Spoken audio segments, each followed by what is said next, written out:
Ladies and gentlemen, get ready for the Wednesday Call Live with your host, Andy Albright.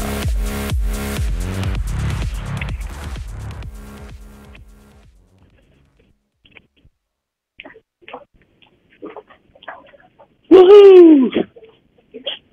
Live from KOP, PA. Just pulled in the King of Prussia. We are walking into these beautiful offices of a better financial plan. Fired up out of our mind. Now I'm good. Ready to roll. Just point to the conference room. There it is right there. Here we go. All I needed is a better financial plan, baby. Woo! Increased returns and decreased risk. Hey, how you doing? What's your name? Hey, Anita. The Alliance is on fire. There you go, right there. Hey, how you doing? Thank you. Woo! Hey, people, what's happening?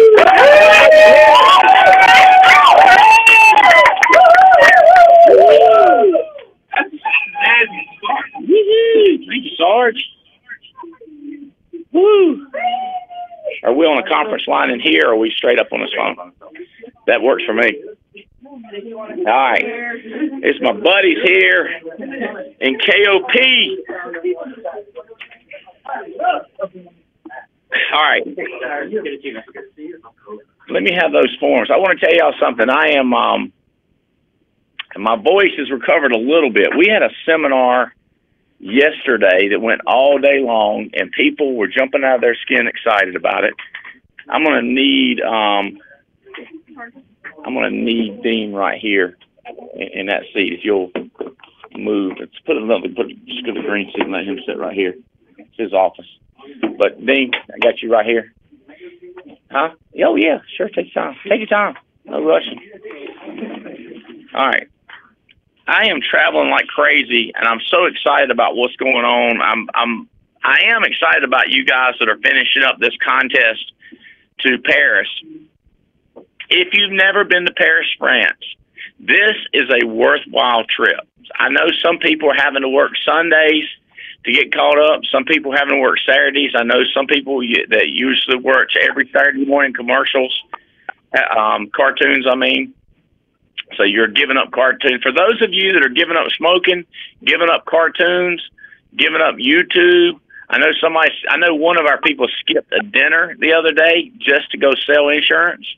Whatever you got to do, it's worth it to win this trip to Paris.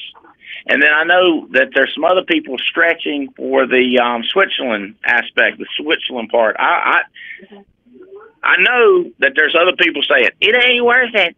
Your health ain't worth it. You're going to lose your health. And you deserve to take some time off. Well, I would disagree and say you've not been to Switzerland. If you've been, you'd probably be going all out and win it. Jen Moore just won Paris.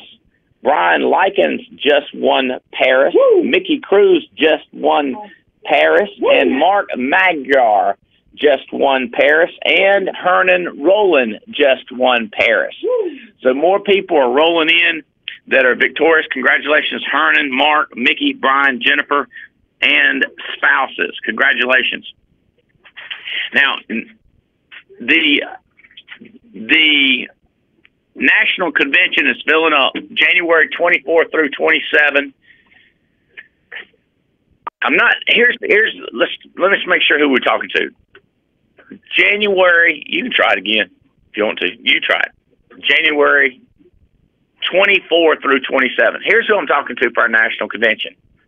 Are you a leader? I like what John Maxwell told me one time. He said, look behind you, Andy. If ain't nobody following you, you ain't a leader. Does that make sense? So my question to you would be, who do you have coming to the national convention? There's your hint. I ain't got nobody. Yeah, well, there you go. And it's funny because people go like, they want to explain to me what's wrong with my system or what's wrong with how come Adam Katz this or leads that, and Chris Long this. I'm like, you know what, bro? You the one that's supposed to bring a team. Right. Leaders bring people. So here's what I'm talking about: is who's bringing people? Who do you have coming in?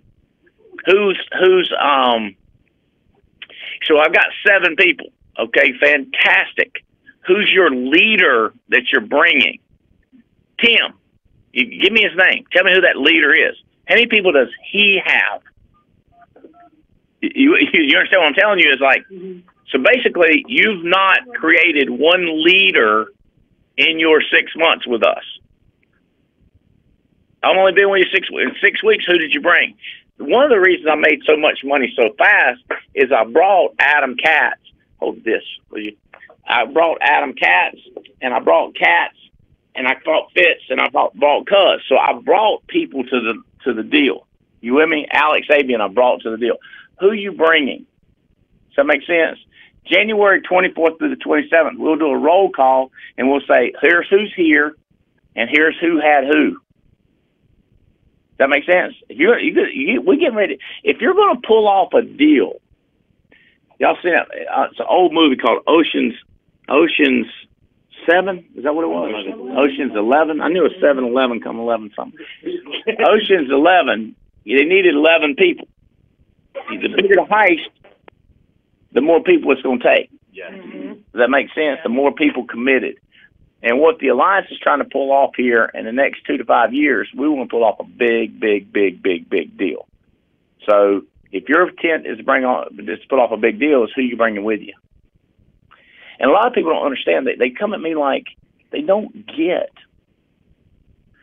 People come up to me and say, I'll do anything you say. All right, go find 12 great people. Mm-hmm. So, well, what do you mean? Go find 12 great people. So how many people would they have? Well, 10, 15 each. So this great person you have should bring 10, 15 each. So you do 12 times 10, 15. Does that make sense? 120 to 160 people. That's what you need. Well, I'm working on it. No. No work on. Do. Go find them. Snap.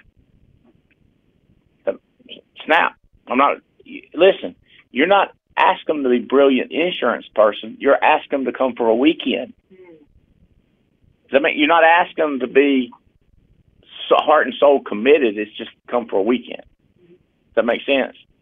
Okay, so that's my little leadership talk coming into January National Convention, Steve. I am going to be in Atlanta, Georgia, Monday morning. I think December 17th. What does that end up being? Monday morning. We are doing a very select training like we've done in cities around the country that are talking about our compensation system that has come rolling out in January. I did go over it with about 150 people yesterday. When the seminar ended, we rolled that out. We're going to be doing it again here in KOP and show everybody how that works. We do have new forms. I was explaining that to Diane Lampy, so we need to get you a new form. Paul Roberts, Fitz, Dr. Phil, we need to get y'all the new form. They're improved, easier to read, more dynamic. You're going to be impressed. And we'll still make minor modifications if we need to, but they're pretty dadgum killer right now. Excited to show you guys in Atlanta in person. We'll be flying into Lakeland immediately after that. I was just thinking tomorrow, no, is it tomorrow that I go down? Or Friday? Friday I'm going to Lakeland. No, not Friday. I'm going to St. Pete, but I don't get to see y'all. I got thinking about Lakeland. I have a lake home that's just like 45 minutes. No, I have an ocean home that's 45 minutes from there. And Jane is remodeling the heck out of that, so I can't wait to see that. I got to get my trips down. I think I'm going Friday to get her. And then Monday I'll be back. No, Tuesday, huh? And then Tuesday I'll be legitimately back in Lakeland to talk to you guys. So Atlanta on Monday, Lakeland on Tuesday, and then Burlington, I'm popping back from Lakeland Wednesday morning in time to do the TWC. And then after the TWC, I'm doing another local presentation of our compensation plan. Okay? So we're going to be ready January for this thing to roll out big. This is big. This is out of control. So this is not going to work. Okay. Is this coming? Are we coming in clear to everybody, loud and clear? I can use this phone. We'll stay here. Loud and clear. I'm getting loud and clear. Okay. All right. So Fourth quarter contests are going. Oh, I want to tell you, there's one thing that caught my eye on contests that y'all probably like. There's a Phoenix contest, and I know one person in particular is excited about this contest. That's Michael Owens, because I don't think anybody in America likes to win a contest like Michael Owens. We have a Phoenix contest that Mike Rodriguez is leading the way with $5,800 in premium with Phoenix. Number 2 is Michael Owens with $5,000 premium with Phoenix. And number 3 is Michelle Alleman with $3,400. In the contest is Kerry Williams, James Hill, and Paul Roberts. They are all in the contest. So there's really only 6 people competing for 3 spots. Now, you could get in the contest, Bell Krause, Sarge, you could be in the contest. The trick is you got to have 3 personal direct seller policy, and these guys all have more than 3 already. So does that make sense? In other words, you're not in the contest to get 3 personal direct sell something. And so congratulations, Michael, and Michelle Alleman. So far, you're winning the Phoenix contest. We're going to fly up there, spend the night, hang out with their executives. That's going to be crazy talk. All right. What else we got? Oh, I tell you what I'm going to do. I'm going to post the contest on Band. I'm asking Chris, post the top 10 for every category. Top 10 for every category, Chris. You can go ahead and do that now. So Chris Shepard will post that on Band. If you're listening to this and you are not on Band, someone has not invited you on. This is so. I'm gonna tell you. This is hard to tell over the conference line, but I'm gonna tell it over the conference line. I'm gonna talk. Tell me your name again. I know your name. What's your name, sir? Brian and Shelley and not Galinda. It's just straight up Glinda. Dora. What's your name, sir? Juan. Okay. Let me explain something to you. Here's what happens. People have 10 people in their group. And nobody's doing what they're supposed to be doing. The few people that I have, I look at everything on Band. I look at everything. I'm involved in my company. Like I'll go to a meeting. Let's just do it in here. There's only maybe 25 people in here at the most. Raise your hand if you've seen the leaderboards like this posted on Band. Raise your hand. Okay, now you've seen them posted on Band. You've seen this posted on Band, Brian. You've seen it. So everybody in here has seen it posted. That's insane good. Normally 50% of the people have not seen it posted. You understand what I'm saying? It's like, so whoever's leading them lets them not be plugged in. They allow it. Or how about this? TWC last week was it Jane? Huh? Terry? No, it was Terry Edwards and Ashlyn and Lucero.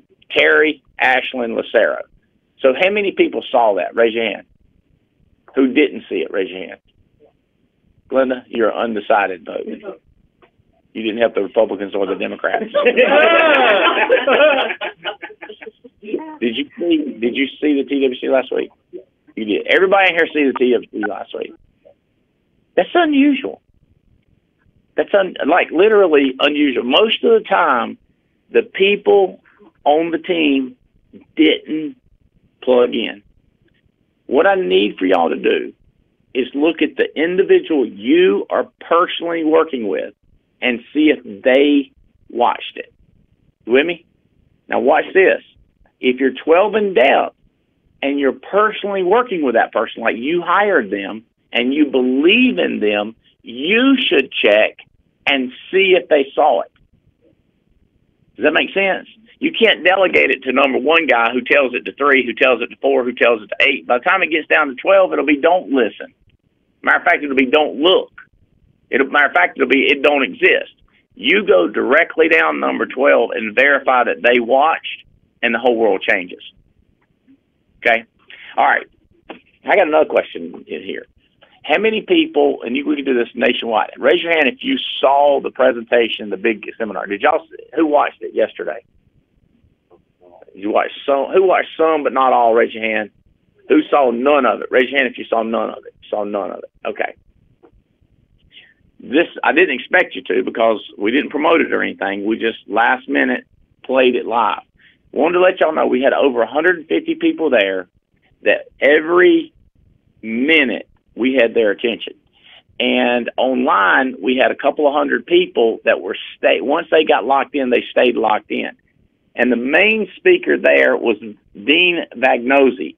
And Dean, I got it since you gave me the nose sign. Dean Vagnozzi. So we are in Dean's office. His company is called A Better Financial Plan. His book is called A Better Financial Plan, and it is brilliantly written. And his talk yesterday was ridiculous good. I got all kinds of feedback that he did a great job. And I want to kick off the meeting with one particular thing to let you know. People always ask me this, Glenn. They say, what did you do when you began? You can verify. Robbie Kraft has the notes, the details. I bought an IUL when I first got involved in insurance. I bought an Index Universal Life. And I have purchased 5 more. Oh, and I still have it. And I purchased 5 more. I put in more a month into my personal IUL than most people make gross in a year. You with me? Right. More than they gross in a year, I put it in my IUL. That's how much I believe in them. And I have purchased 3 for my wife that I put money in. And I have policy IULs for my children that I put money in. So if you look at it like that, I'm depositing into IULs per month more than the top 3% of America gross in income. Or if you know what top 3 people, 3%. If you're making $100,000, you're in top 3%, right? Which is pathetic. But I'm putting more than that in IUL. That's how much I believe in them. So what I want you to tell me, which I always want to hear, Dean, is how smart am I for doing that? Like, am I doing the right thing? Talk about the smartness of me, because here's the reason. I want you to copy and get your own IUL. It's ridiculous. We hire 125 people right now a week. We should move 125 IULs to those new people. And you say, well, they need to get more started and make some money. Okay, let's give them 90 days. So the people that we put in 90 days ago, in a week, 125 people 90 days ago, they should be getting their IUL right now. Does that make sense? Talk to us about a brand new person getting involved in insurance. Dean, if you will. This is Dean Vagnozzi, A Better Financial Plan. Well, rule number 1 is you cannot sell this unless you own it. Right. So think about that. You know, hey, Mr. Smith, Mrs. Smith, go buy yourself an IUL policy. Well, do you own it? Oh, well, no, I don't own it. You should own it, but I don't own it. End of discussion. So for that reason, if you have any hope of being successful selling IUL, you have to own it. And nobody is going to ask you. By the way, notice how Andy told you that he was funded it, and nobody here in this room full of people said, well, how much specifically? Your clients will not ask you how much, whether you put $50 in a month or $1,000 a month. Nobody's going to say, well, how much do you have? They won't. I've never had a client do that. So first of all, I owned it before I got into the business. In fact, one of the main, without boring you with all this, I got into the business because I bought this product in 2001, 2002, when the stock market was crashing. The only vehicle in my finances that wasn't losing money was my life insurance policy. And that gave me an epiphany, wait a minute, maybe I should have more of this. And then I went all in, started putting a lot more in, and I got into the business. I left a very lucrative career in the software industry to get to start selling life insurance, which, a whole nother conversation. But to answer Andy's question specifically, you have to own it. And if you have to own it, if you expect to sell it, you do as much as you can, because when you buy it, it's not going to get more. Every day that goes by, the product gets less attractive. Doesn't mean it's going to be, you know what I mean? It's better if you did it at 55 than 56. It's still very attractive at 56, And as my book talks about, and anybody watch online, I use an example of a 72-year-old man that makes all the sense for. Point is, every day that goes by, so if you're thinking about it, do as much as you can today, because when the light bulb goes off and you see how well it does, and when the market crashes and you don't lose anything in it, you're going to wish you did more. So the point is, you get it, you do as much as you can, but you do as much as you can that you can stick to.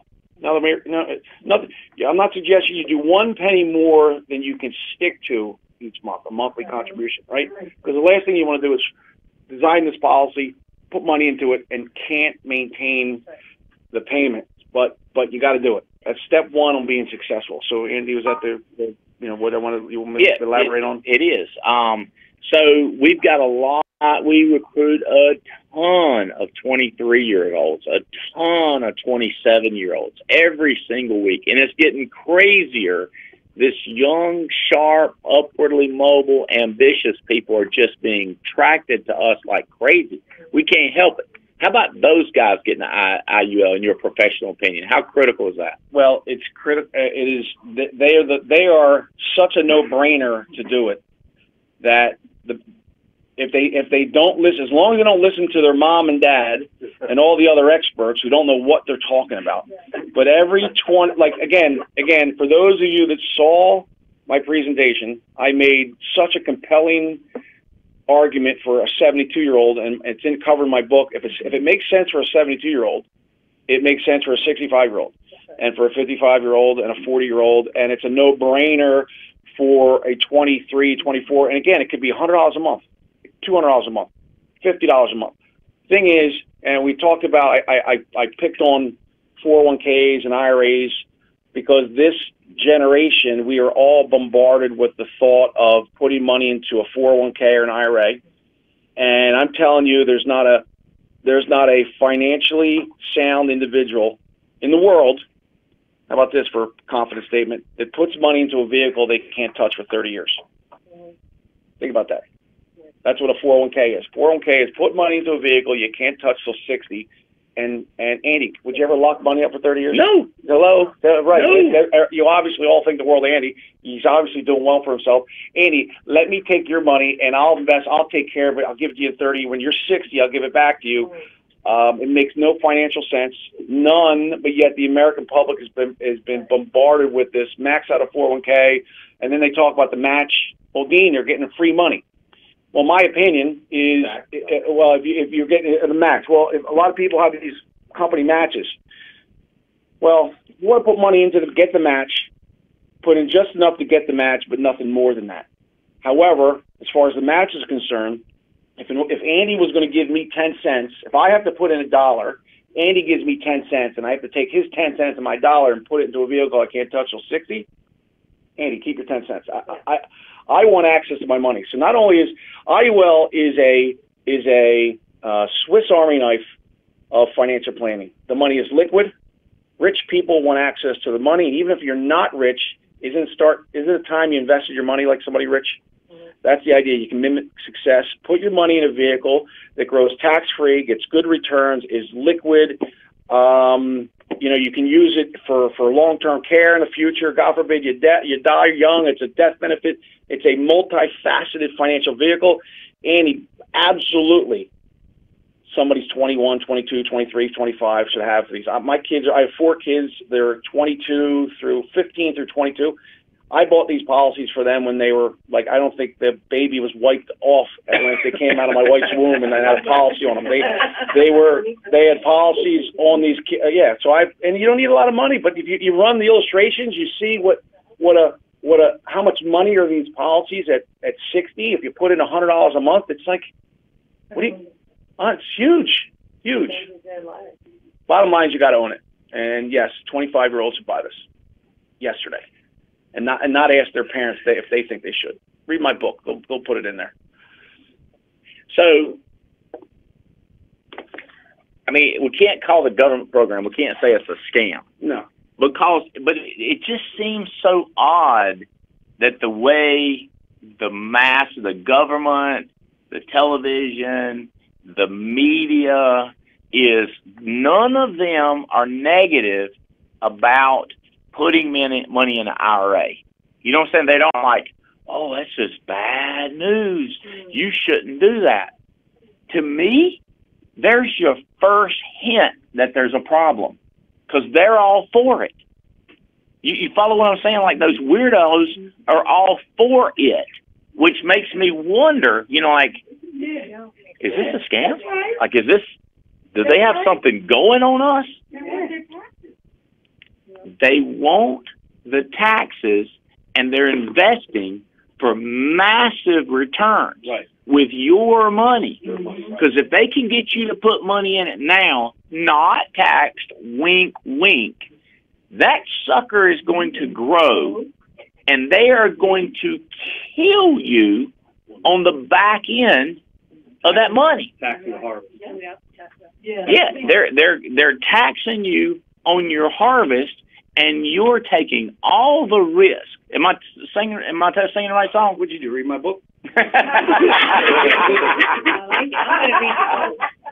got it. All right, I'll try I thought there's nobody that hates the government strategy like me than Dean Vagnozzi. Well, by the way, I think we might be able to log into this now. I'll try in a second. But so here's how I explain it. By the way, before I forget, anybody wants to go to my website at betterfinancialplan.com, you can download the first 3 chapters of the book. If the first 3 chapters doesn't piss you off and then convince you that you shouldn't put money in a 401k, nothing will. Again, it's obviously an opinion. You can agree or disagree with my opinion. Don't forget the betterfinancialplan.com. You can download the first 3 chapters. So look at it this way. Everybody, look, you guys are in the business for recurring revenue, okay? Which is obviously fantastic for everybody in the room, recurring revenue. Well, I would go so far as to say that the Wall Street has the ultimate recurring revenue, and it's called a 401k or an IRA. Would you ever sign up? So like, we all have cell phones. Would you ever sign up? And we all know that the cell phone, like, everybody's plans leapfrog each other and they get better and better. Would you ever sign up for a 30-year plan with Verizon? No. Right? But that's what you do. So you put money in an IRA at age 34, and you're basically locked in until 60 with an IRA, and the only thing certain to happen is those fees come out every single year. It's like you're the Roach Motel. You can come in, you can't get out. 30 years of locked-in fees. And so people say, well, gosh, I've heard it all, by the way. Well, Dean, if the 401k is so bad, why is everybody doing it? Everybody's doing it because go look at the big buildings down on Wall Street. Look how many people, the ecosystem. And again, I'm not insinuating that the people that work for these companies are bad people. I'm not saying that at all. All right, everybody's here to make a buck. Us, the people on Wall Street. It's just that you got to see if it's the best thing for you. Putting money in a vehicle, recurrent fees come out every single day, every month, every year. You have limited investment choices. Your money is exposed to the volatility of Wall Street, and you have locked in the recurring revenue for Wall Street and the gazillions of people and companies that benefit from it. It just doesn't make financial sense, and I'll get that in debate with anybody. People are like, oh, and then you get to the taxes. Talk about taxes. Who here in this room? We got dozens of people. Well, who thinks taxes are going higher? I'm positive. Right. Every human being in America thinks taxes are going higher. So you're deferring your taxes to the time in the future where taxes you think they'll be higher. Which brings the next question: is people say to me, "Well, Dean, I'll be retired." I love this one. You've heard this, Dean. I'll be retired, and I won't be working, so I'll be in a lower tax bracket. You will only be in a lower tax bracket if you have failed financially. You are only in a lower tax bracket if you haven't saved enough, or the money you saved does not perform. Neither of those scenarios do you want to plan for. Now, you may very well don't have enough money, and you may be there. You may be in a lower tax bracket because you have failed. But who wants to put a financial plan designed at 30 years old, right? To let's plan on being broke when we get older. Think about that. Right? Think about that. That's what your job.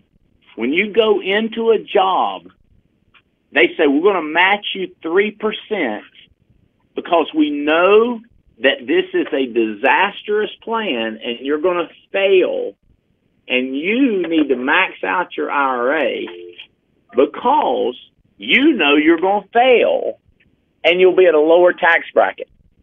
Wow. That's what they're doing. Wow. And if you think you're going to be a disaster when you're 25, then you should be putting money in an IRA or doing this 401k deal. Think about it. This needs to be one of our missions in life to exit. This is working now. Okay. So you We're coming in loud and clear. Yeah. I'm going to hang up. Hold on. You hear me, right? Okay, yeah. So you can talk to us now. Okay. I got everybody? Phone is back. Okay. All right. Can we do speaker here? Or does it?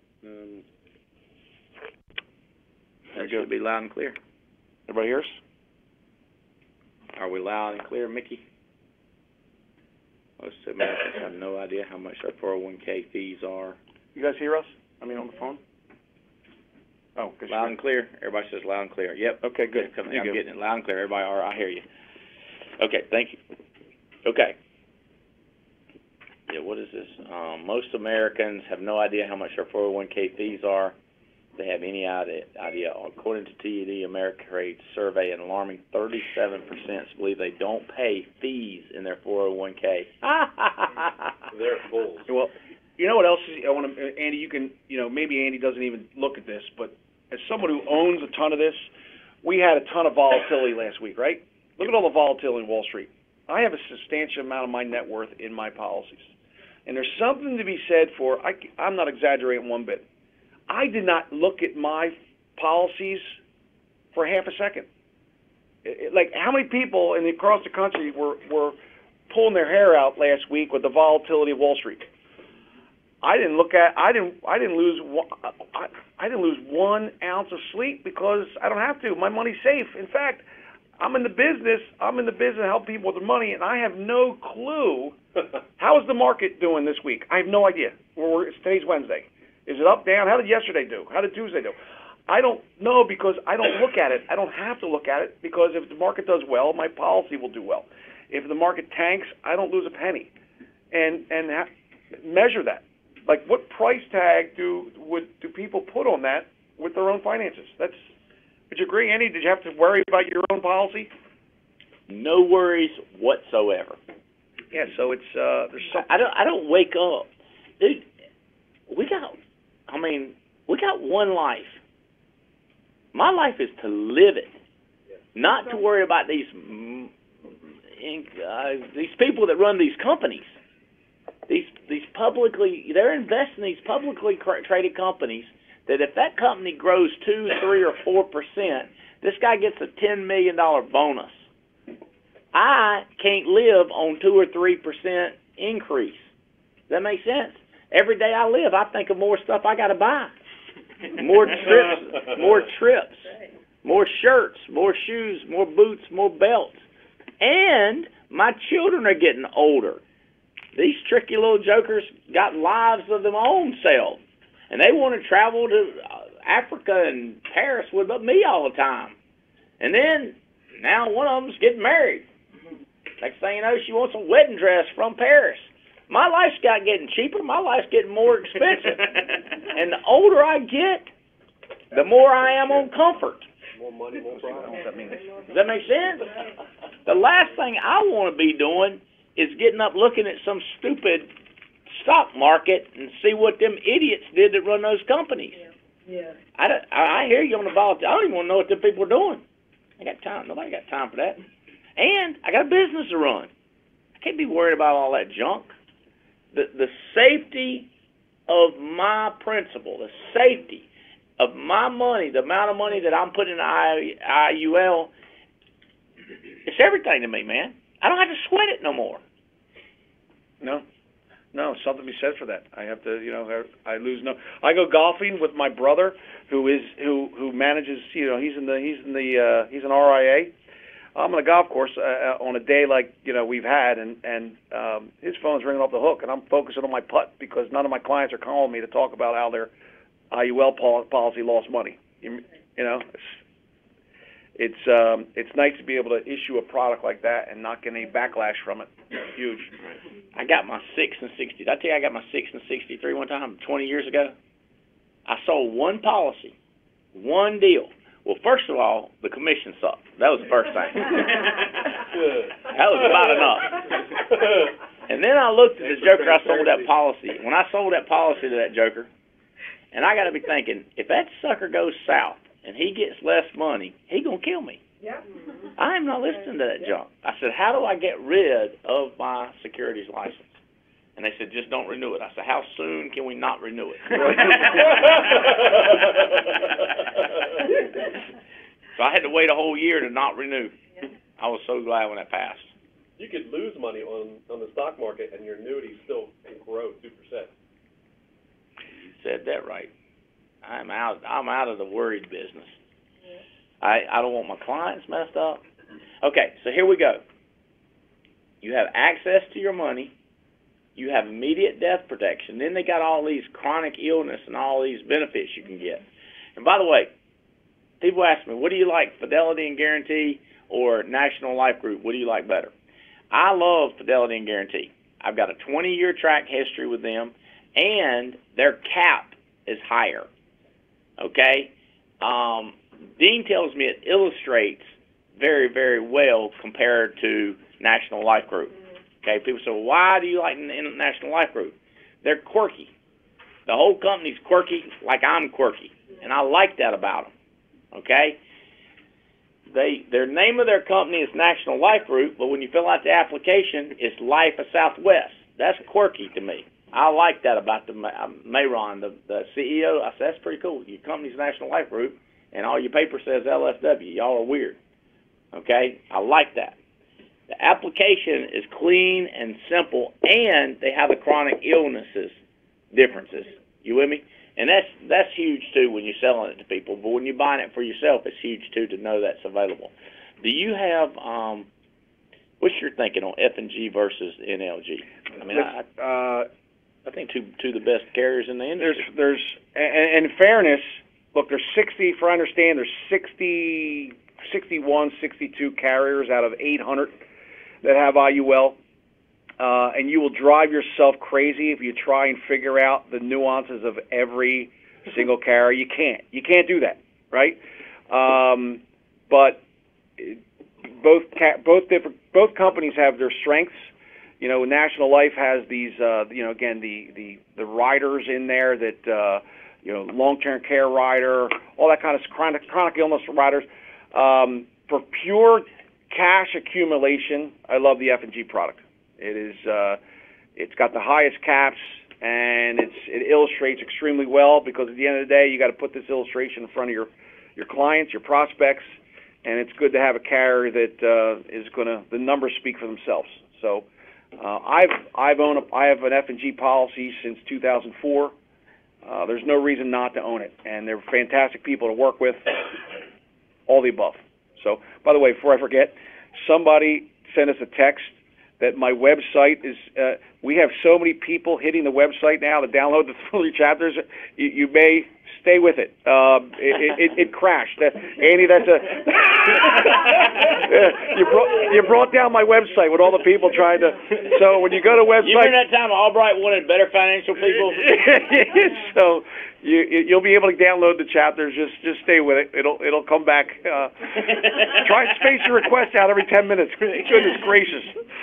Let me tell y'all something. This thing's getting ready to get crazy. That's right. Yeah.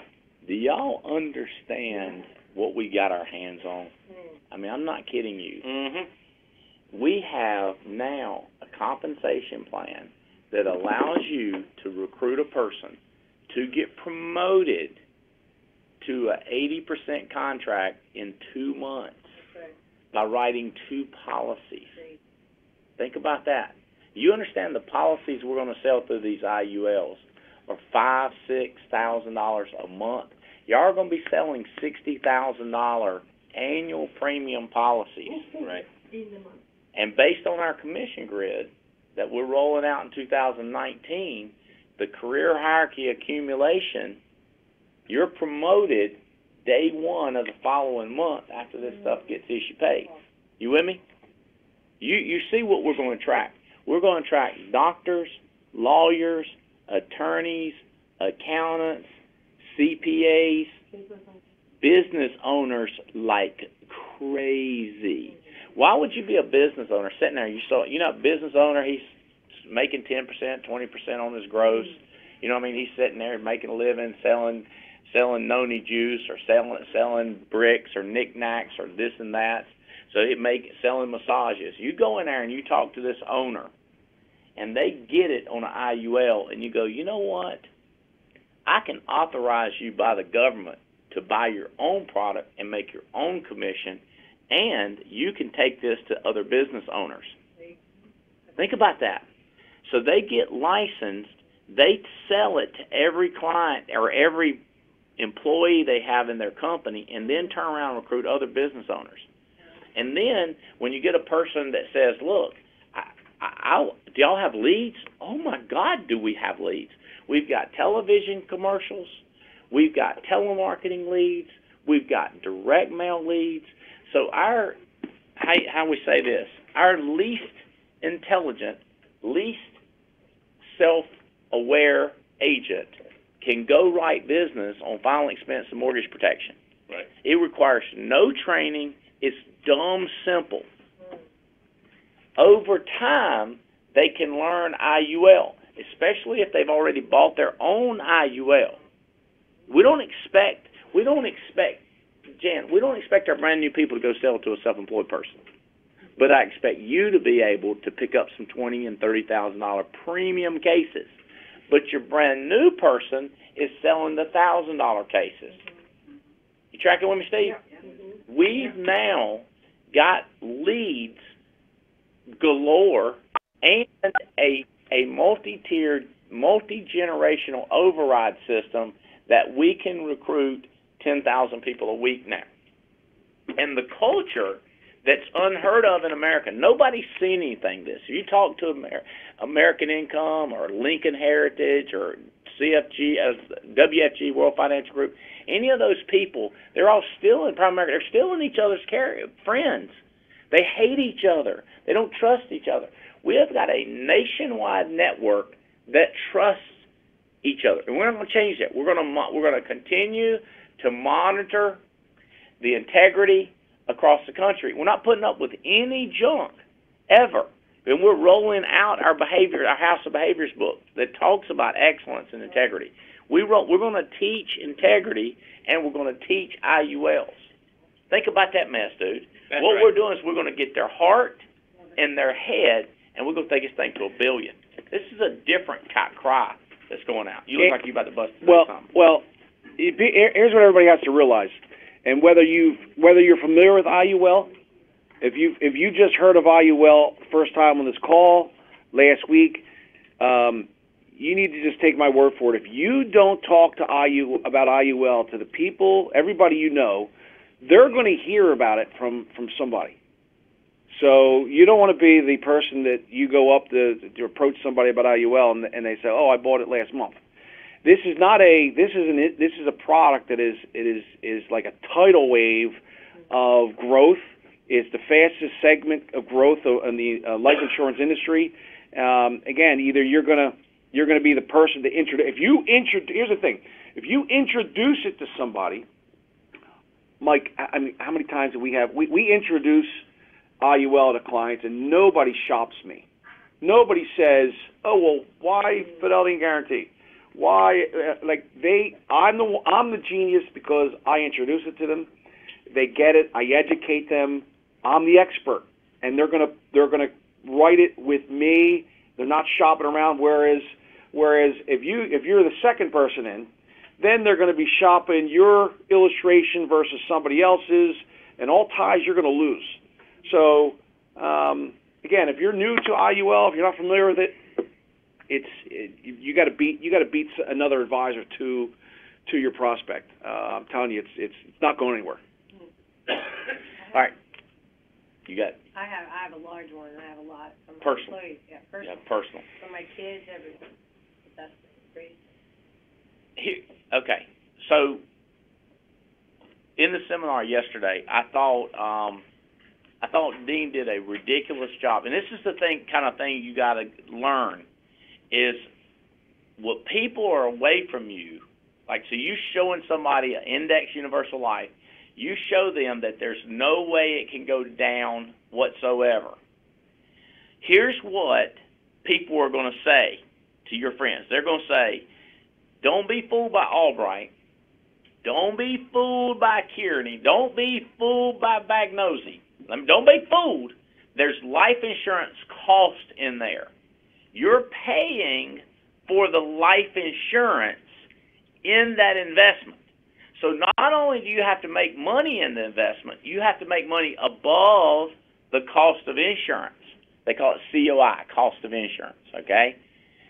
So one of the brilliant presentations that I thought Dean had was that. He said, let's look over a 7-year period, 8-year period. Let's look at the volatility of the stock market or a 401k. When they go down, the most we can go down ever is the cost of insurance. And when you look at the cost of insurance, it is minimal compared to the cost of losing the value of your whole portfolio. You take a portfolio of $100,000 and it goes down 10%, it's cost you $10,000. Right. There's no way life insurance costs you $10,000 for a year. Right. You with me?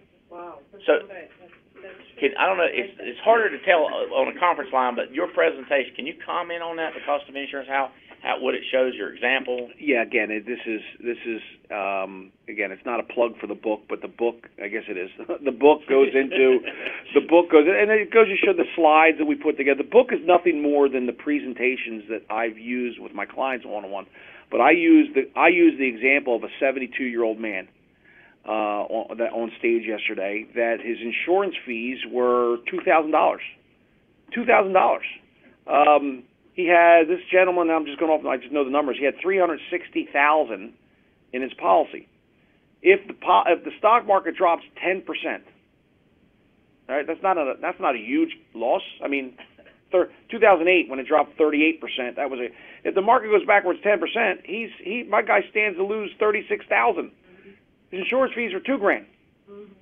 That guy's 73 years old. So point is, and the death benefit's like $600,000.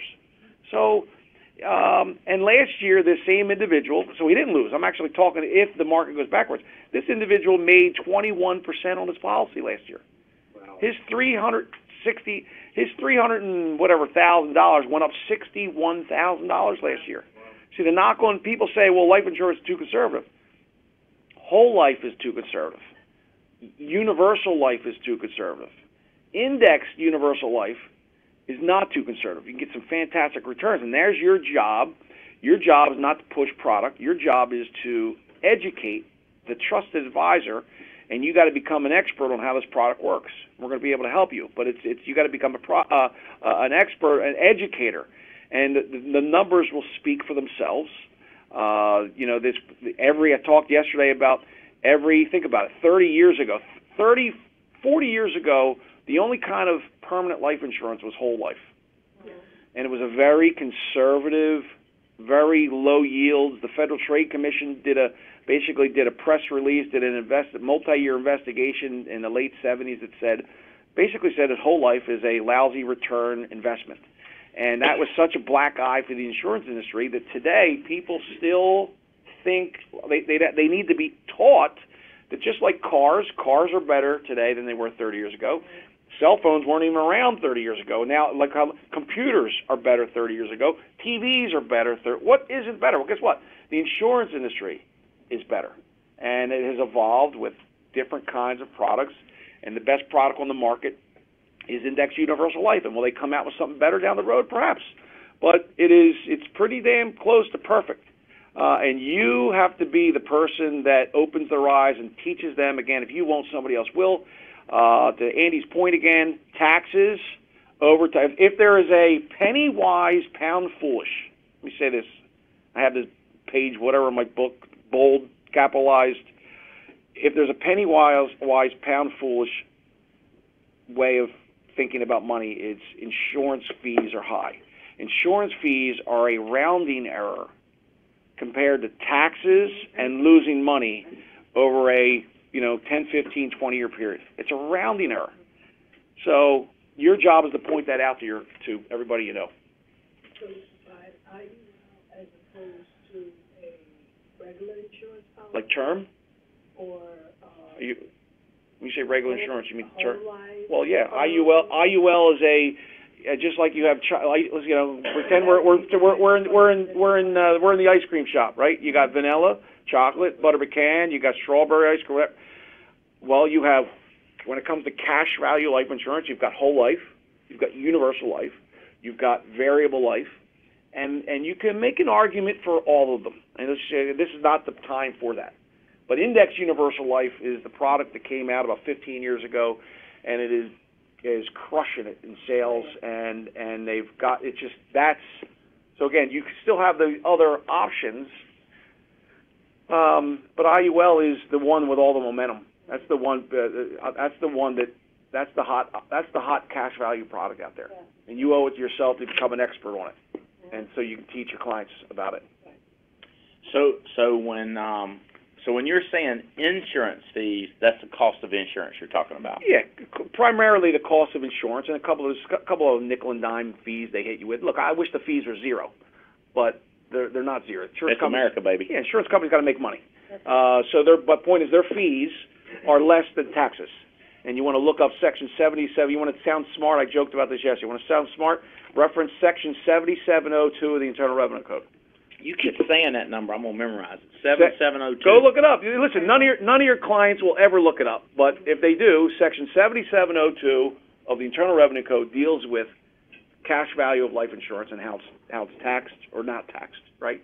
Okay. And that's how it deals. So you'll sound like the smart guy or gal that's where it outlines how there's no taxes with the cash value growth. All right. So Jasmine Lightbourne, who y'all know I've just been high on what she's doing, in the last 2 weeks, $2,000 a month policy, $1,000 a month policy, and $1,000 a month policy. Oh, girl. That's great. Do the math on that. 48,000 in IULs in the last 2 weeks. Shicky boom yeah. And she's teaching Nikki to do it also. Nikki Ebanks is learning how to do this all. Dora, this is you, girl. Yes.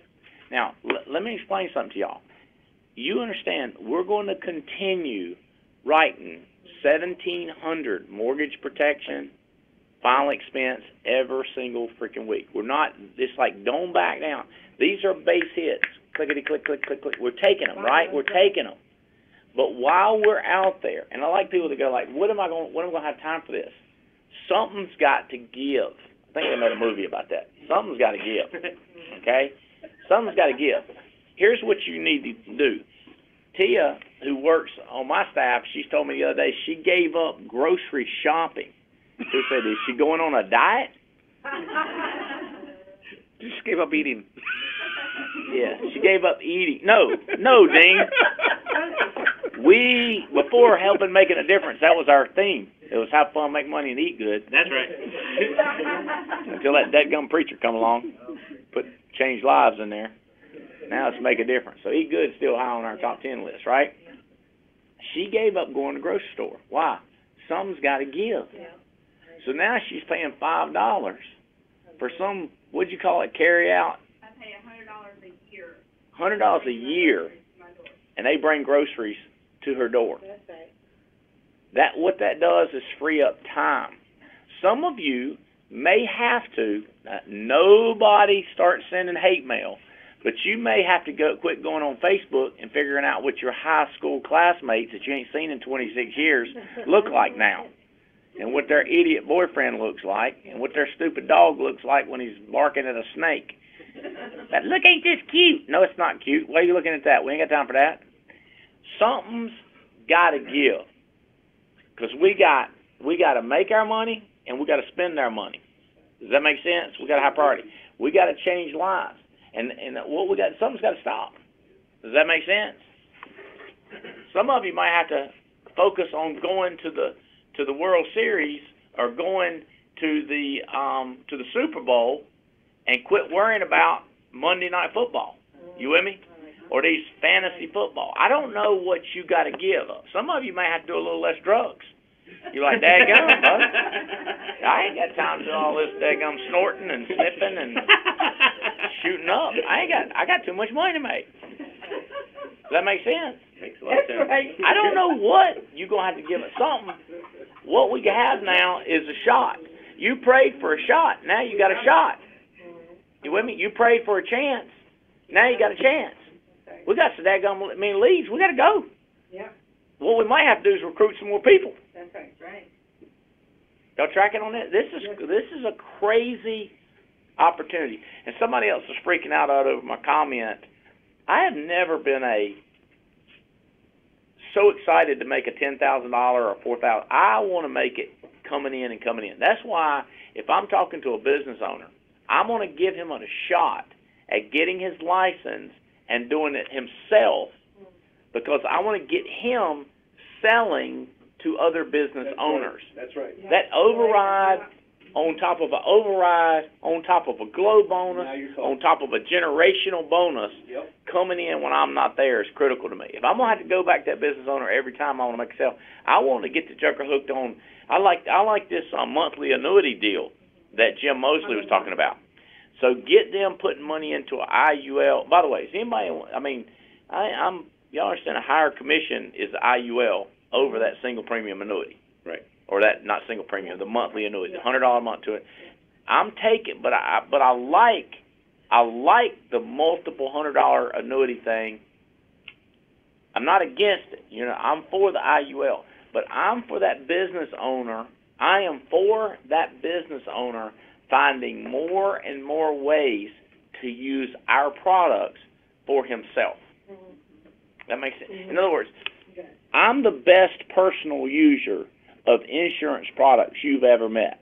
I don't think you know anybody that uses insurance more than I do. And I would ask all of our leaders to become the best users of life insurance products. So then what happens, we get this new business owner in our fold, in our agency. Then we want them to become the best user of that product. And every time they use, we make an override. That's right. Does that make sense? Yeah. We get a percentage. That's what's critical. So it's a longer term thinking. Can I take a time out and give you another longer term thinking? I need you guys to understand that the people you hire, we need to slow down. I almost want to say stop. Okay? When you have a person who says, I want to get my insurance license, I'm in, and they sign up, if you have to go to their house for 2 days in a row, Glenda, and hire 4 or 5 people for them while you're there, and show them everything, give them a free Better Financial Plan book, highlight stuff to them, take them some annuity information, take hours with this person. They never sell anything. That's why you want to get 4 or 5 wide. The only thing I would say is if this person is, you hate them, they're really dumb, and all of their friends hate them, and all of their friends are crooks. All of their friends are bums. Why did you recruit this person is what I'm trying to figure out. Right. Like, why did you go after that person? But if you have a person, I had a guy that was texting me, he's like, my upline, I'm in Houston, and my upline's in Pennsylvania, or somewhere up north. He won't come see me. Can I transfer? Can I move to somebody else? And I saw the guy yesterday. I said, why don't you book a flight and go spend 3 days with this guy? And he said, you really think I should? I said, duh. He's responding. His typing's okay. His words are spelled out. It's not like he's real, you know what I mean? In other words, I'm reading his email going like, this person can type. You know what I mean? It's like, there's no way he wrote that much and can't type. And he spells pretty good. I mean, it wasn't like terrible grammar. And the person's interested. I was like, go down there. Now, if you said all the person's ever does emails and talks, I get it. That's the reason you get 4 wide. Then what you do is out of the 4, 5, or 6 you hire, not 31, by the way, God help, so you can't even pay attention to. Get 4 or 5, go to 2 of the houses, or 3. So you take the first person you hire, Glenda, go to their house and get them 5 or 6. Why? Then out of all the 5 or 6, which ones are the best, like Alliance Aiden, the best people? You go to their house. If you hire Tim, don't send Tim. You go to in-depth and show them everything, Sarge. Does that make sense? You just get to know them. You're nice to them. And go 4 deep. You show me, there's no way you're going to get down in that group 12 deep and you don't have somebody selling life insurance. Does that make sense? In other words, we've got to start valuing overrides and valuing that compensation, that renewal, that residual income of building a business and going 12 in depth. Yeah. Quit trying to hire these little. I always think about these Snap-on sales tools. You know what I'm talking about? Snap-on tools. They got these little vans. Yeah, no, it's not Snap-on, Glenda. It's Snap-on tools. It's a brand name. Jeez Louise. When I was 27 years old, I was looking at business models. I liked the Domino's business model. I liked the Burger King business model. I liked the McDonald's. But what I was looking at was from a low capital standpoint. I got looking at like the Snap-on tools, or what do you call these? Manufacturers reps. That's what they call them. I wanted to be a manufacturer rep, and then what I was going to do is I was going to get me 6 or 7 manufacturer reps. So I was going to be like a rep-repper. Does that make sense? I was going to get me 5. That's when I was 27. I was fired up about it because I couldn't find a model that I liked. And that's when I found Amway. And they showed me how I could have multiple distributorships for free. And all I had to do is go build that group up to 7,500 points a month, and I would make $500 a month off of that group. And I thought, if I could get myself 10 or 12 of them, I'd have myself $5, $6 grand coming in. Does that make sense? Yeah. So that's what I did, and I created an $80,000 income. I paid off all my debt because I quit watching stupid television shows. I narrowed it down to the best television shows on there. Law and Order made that list. Law and Order made the cut. So I quit watching so much television. You with me? I quit worrying about everybody. The only basketball team I cared about was mine, and I didn't have to go see them.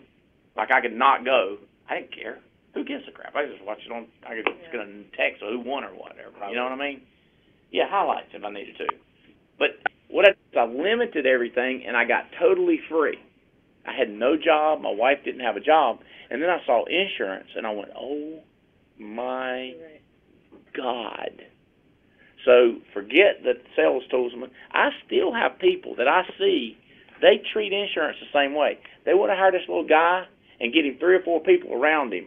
They got their little Snap-on salesman guy. Does that make sense? It's like their little manufacturer rep. This guy is not going to keep doing it in insurance. Right. He's going to get frustrated. Them 4 or 5 ding-dong heads around him going to have chargebacks and roll-ups and snip-snaps and freaking more daggum nightmares. He's going to quit. And then you're going to have to replace him. But when you go 12 deep, baby, you have created something permanent. Yeah. Right. Right. Does that make sense? Yeah. You go 12 deep. Like we got this group now. We got only like 25 people in class. Somebody in there is going to listen to Dean Bagnosi, and they're going to be like, "That jerk knows what he's talking about." I'm going to buy my own policy. I'm going to own my own policy. I'm going to get my mom and daddy a policy, and then we're going to go, "Duh, that one right there is intelligent." Does that make sense? So now we're not judging people based on color. We're not hey, listen to this. And I don't care if he's 55 years old. Yeah, you like 27-year-olds. You don't like 55 years old. Well, if I got a 55-year-old that's buying his own IUL and selling other IULs and getting other people selling, You love him. I love him. Yeah. I love him. But I can't pick a 55-year-old and sit there and try to hatch him. You ever try to hatch a 55-year-old? You're going to get Grecian formula on your butt. That's what's going to happen. Does that make sense? I just happen to know that the most psycho people are them 25 and 26, 27, 28. They're crazy. They're psycho. They'll do anything to get rich. And you got other people like, it's younger generation. They don't want to make no money. Y'all talking to the wrong younger generation. The younger generation that I'm talking to wants to get rich. That's right. Well, they also have all that debt they have to get rid of. What's that? They got debt? Well, they got all that school debt they have to get rid of.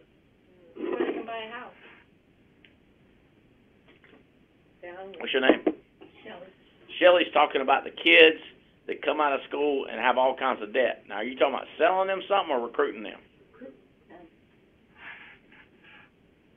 I have recruited some like that have all that kinds of debt, and they are very ambitious, and they want to build something. They are out there. I know they are. You can make that their why. Well, that's why you need to do this, because you have to pay off that debt. Exactly. It's causing them to buy houses. Get paid off in a year. Because they can't do it. All that debt. You ended up buying us what's up in the 40. Adam, the longer I live, people live in a different world than I live in. That's right. Adam Katz will tell me, it's like, people don't relate to you, Albright. I like your world.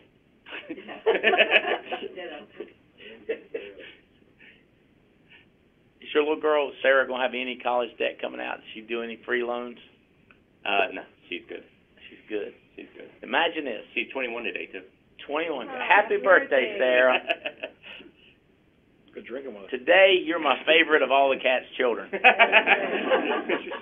How about that, Andrew? All day today, Sarah, you're my favorite. Happy birthday. 2.5 years, she graduates a 4-year degree with no debt. That's right. And she's an authorized, deputized, licensed life insurance. That's right. Who was in your seminar all day yesterday. Yes, was there? It was Think about that. Carolina or online? No, she was online. She was sitting back there. That's great. I might have introduced you to her. I introduced you to 1,000 people. You like it? Oh, yeah, fired up. She's fired up. What do you think about the future of that little girl, Bud? 21 years old, no dad, already has a license, ain't getting no job, sitting in that seminar, taking notes. Failure's not an option. Been listening to Andy Albright for the last... That's good parenting. 21 years. That's the definition of good parenting. Right? Failure is not an option. That is crazy talk. We've got to take this thing down to $1 billion. That's right. So here's the question. What advice would you have for somebody like that? 21 years old, coming out of school, she's got minimal income. She's starting to sell. She's starting to pick up policies. What you tell her? Replicate the success of replicate the actions of what successful people are doing in our business, and put blinders on. And there's 97% of the people that she's going to talk to are working for somebody else and are living paycheck to paycheck. 3% of the public is financially independent, and they're doing something different. So you obviously have a model here that works.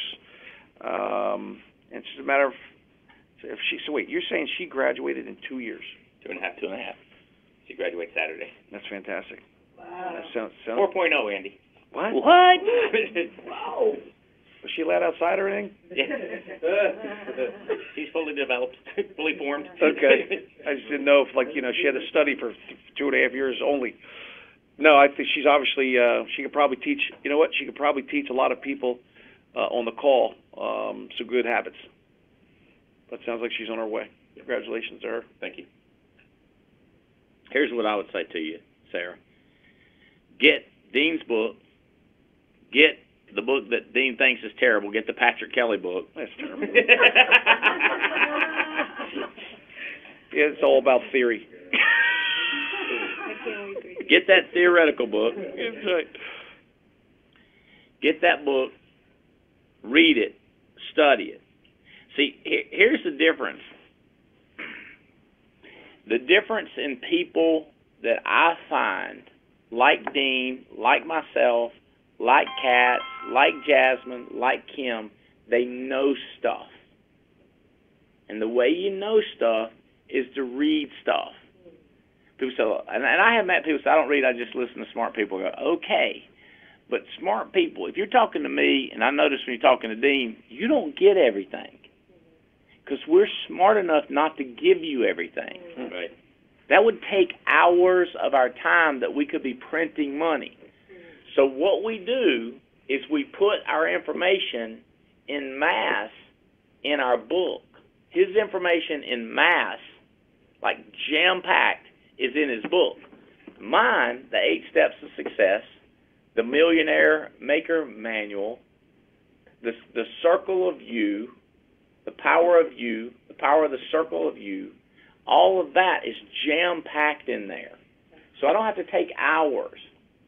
And then when you turn around and read Stephen Covey's book, there's no way that Stephen Covey would have, when he was alive, shared with you that much information that he jams into his book called First Things First. Smart people know stuff. Now, knowing is not doing. But if you put together that magic formula of reading and doing, so that's what I tell Sarah, is Sarah, read and do. The faster to failure you can get, the quicker to success. Start showing people the IUL. They're going to rip your head off, embarrass you. You're going to get your hopes up, and they're going to change their mind. And you get better psychologically every day. Financially, you understand the IUL better every day. Get better at the psychology and better at the financials every day, technically. Does that make sense? In other words, a lot of people talk to me and they go like, Albright, you are, you're all about the hype, you're all about the rah-rah. And I'm like, what? Whatever. I read all the time so that there's something more to me than just that crap. Okay? Now, so here's the way I describe me. I look like a duck on the water. What you don't see is the little feet under the water that's digging, and trying to read this information and process it into my head. Right. And I don't have this ego thing to prove to you how smart I am. I just fly over you in my jet and let you figure it out on your own. Does that make sense? Like I'll just wag my wings, Andy. Just wag my wings and go like, yeah, I don't know nothing. But I'm using the intelligence of the product that I read the books. I'm reading. Let me give you another book that's just ridiculous. It's called it's a guy named Cialdini. It's called The Psychology of Persuasion. The Psychology of Persuasion. By the way, I'm thinking about getting Cialdini in to talk. Well, I want to find out. We want to find out physically where he is and go see him. He'd be a fun to talk with. He gives you a word called because. He gives you a lot of stuff in that book. He just come out with a new book. I've not read his new book. He's only come out with 2. I think it was 30 years in between. This one better be good. He's pacing himself. Robert Cialdini, Dr. Robert Cialdini, Psychology of Persuasion. Are you good at persuading people? Can you get people to do what you want them to do? Those are so that's what I tell Sarah. I'd be like, learn money and the psychology of persuasion. How do you get people to do how do you get people to want to do what you want them to do, and they think they thought of it themselves? Smart. That's the trick, bro. You get people to go like, I thought of this myself.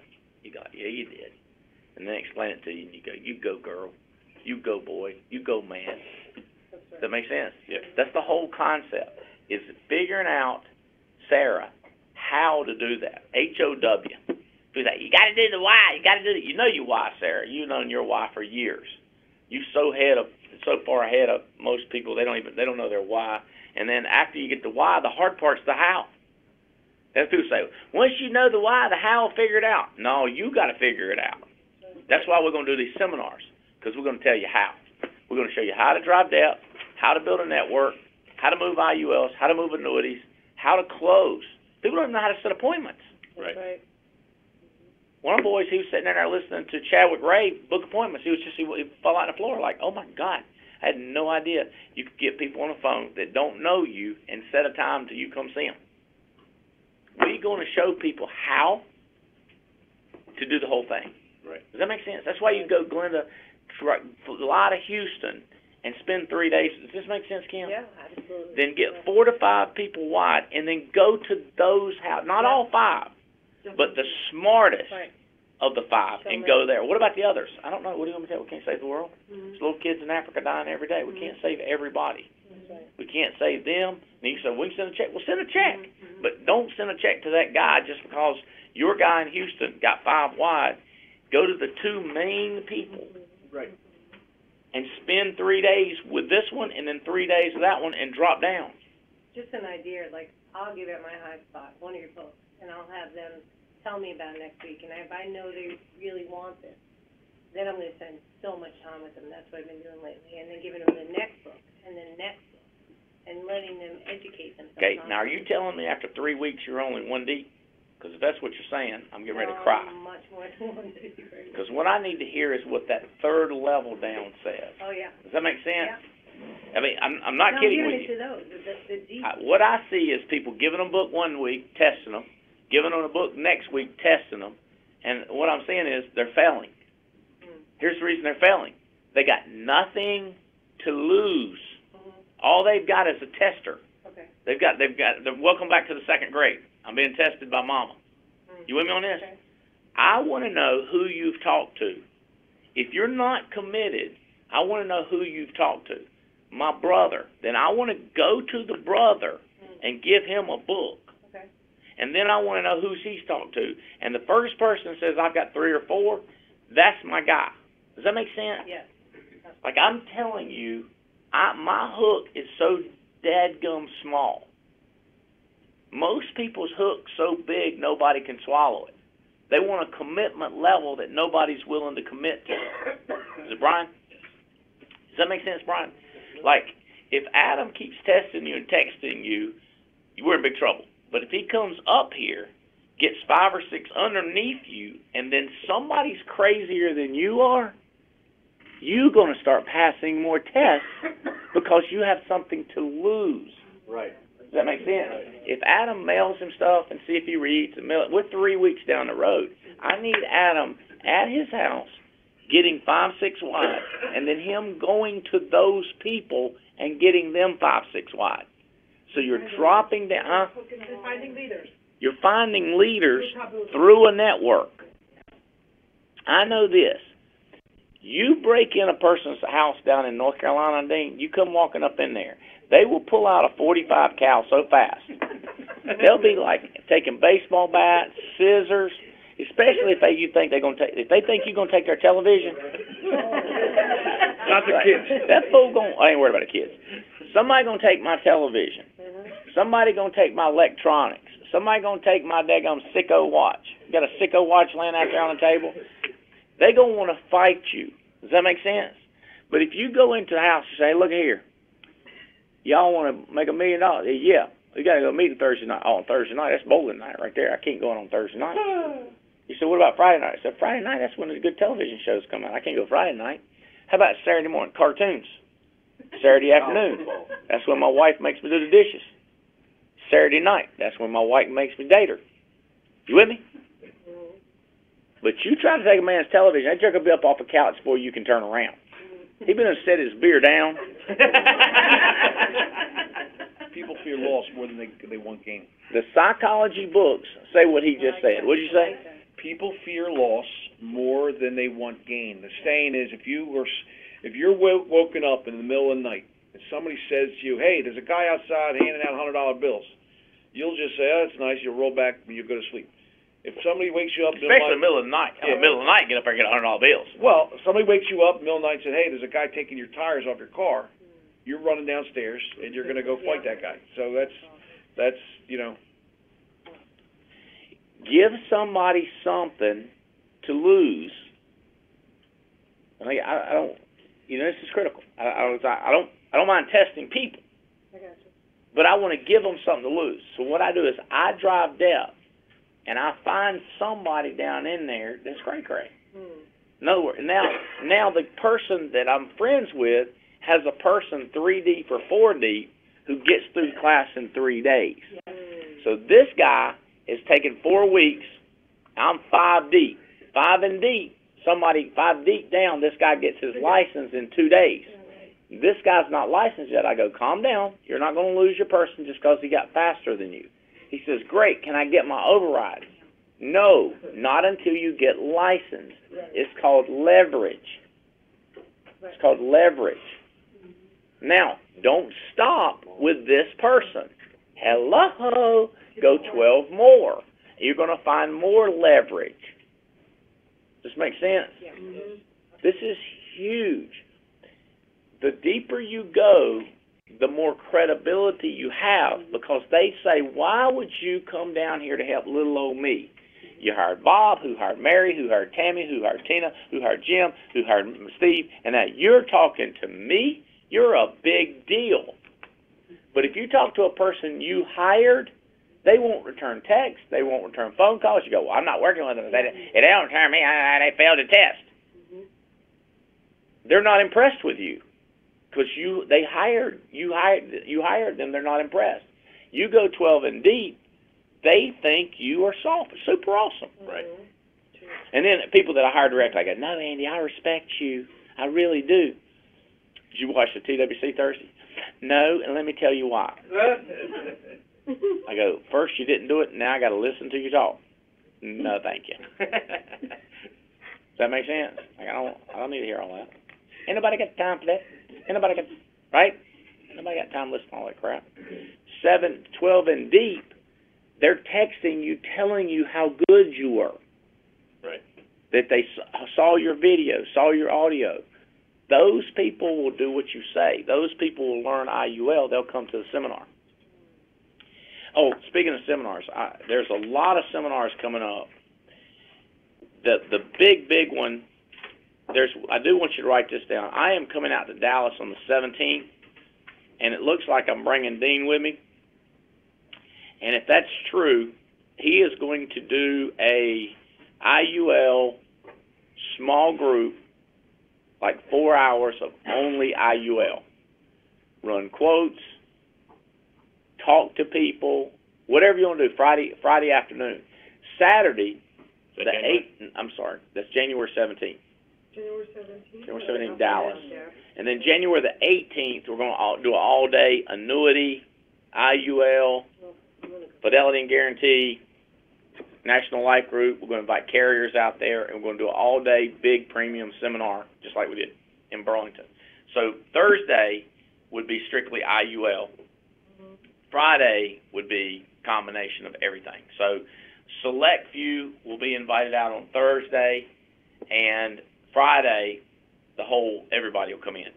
Paul says he's got 150 seats that he can put in his office, so we're going to max out 150. By the way, we're going to do this in Lakeland. We're going to do this here in KOP. We're going to do it everywhere. We're going to take these big premium seminars across the country, and what we want to eventually do is we want to put 10,000 people in a convention and show them how that stuff works. I love it. That's awesome. And, and it's crazy because people think that's a big number. I go, that's a spec. You know? This is better. I almost said this is better than country music, but that's not true. Close second. Chew tobacco. Nothing close to it.